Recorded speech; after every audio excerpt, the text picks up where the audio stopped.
दोस्तों देखिए, भोजपुरी इंडस्ट्री के पावर स्टार पवन सिंह काराकट से चुनाव लड़े थे, निर्दलीय चुनाव लड़े थे और वो चुनाव हार गए। और वहां पर उपेंद्र कुशवाहा को हराने में अहम भूमिका थी, क्योंकि वो एनडीए से चुनाव लड़ रहे थे और वहां से राजा राम सिंह जो है चुनाव जीत गए।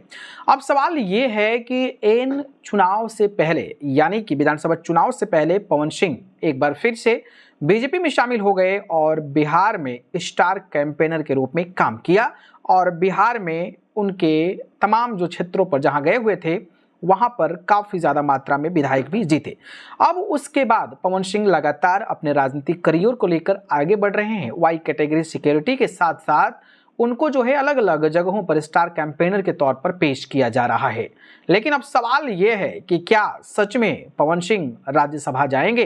क्या बीजेपी पवन सिंह को राज्यसभा भेजेगी? तो इसी के बारे में पूरी जानकारी मैं आपको बताऊंगा। नमस्कार, मेरा नाम पिंटू सिंह यादव है और भोजपुरी रिमझिम में आप सभी का स्वागत करते हैं। जी हाँ, बात मैं अगर करूं तो बिहार में 5 सीटों पर राज्यसभा का चुनाव होने वाला है। जो समीकरण बन रहा है उस समीकरण में ऐसा लग रहा है कि एनडीए के खाते में ये सारी 5 सीटें जो है वो आ जाए। तो पवन सिंह को क्या सांसद बनाया जाएगा? तो मैं आपको बता दूं कि एनडीए कैप में बीजेपी और जेडीयू अपने अपने दम पर दो सांसद जिता सकती है। मतलब बीजेपी के 2 हो सकते हैं और एनडीए में जो नीतीश कुमार है उनके 2 हो सकते हैं। नीतीश कुमार अपने हिस्से से हो सकता है कि जो ऑलरेडी सांसद हैं उनको रखे या फिर नए लोगों को बनाए, वो तो उनका मामला है। तो वहीं जो बीजेपी की 2 सीट है वो जीत की गारंटी है, यानी कि जो 2 बीजेपी जीतेगी उसमें 1 सीट नितिन नवीन जो कि राष्ट्रीय अध्यक्ष बने हैं उनको राज्यसभा भेजना जरूरी है।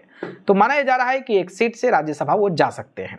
अब दूसरी सीट पर उपेंद्र कुशवाहा की दावेदारी है, क्योंकि उपेंद्र कुशवाहा एनडीए के एक बड़े नेता हैं और वो राज्यसभा सांसद है। उनको 2-2.5 साल जब बने थे तो मौका मिला था, तो उनको रिपीट नहीं किया जाएगा। तो कहीं ना कहीं उपेंद्र कुशवाहा नाराज हो सकते हैं।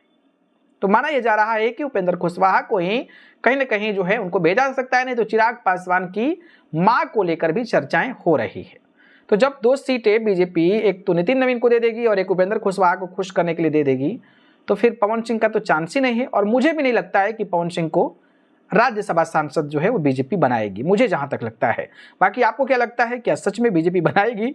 मुझे लगता है कि लटका देगी हवा में पवन सिंह को। भले ही पावर दिखाते रह जाएंगे और राजनीतिक तौर पर बीजेपी फायदा उठाएगी और पवन सिंह को कोई पद नहीं देने वाली है, मुझे जहां तक लगता है। बाकी आपको क्या लगता है बताइएगा, ठीक है।